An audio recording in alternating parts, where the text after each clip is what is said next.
Hello everyone, in this video I'm going to show you how you can withdraw from Opay Fixed Deposit. So if you didn't choose to lock your savings while creating the plan, you can follow the below guide to withdraw it. So step number 1 is open your Opay application and navigate to the finance and then tap on savings page. So click on the fixed and proceed to the fixed deposit screen. Now, after that, you will see your active savings. So you just have to click on the one that you want to liquidate. So on the next screen, you just have to click on liquidate.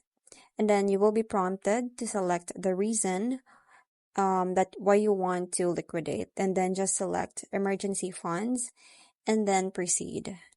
Now you have to check the details and click on the liquidate.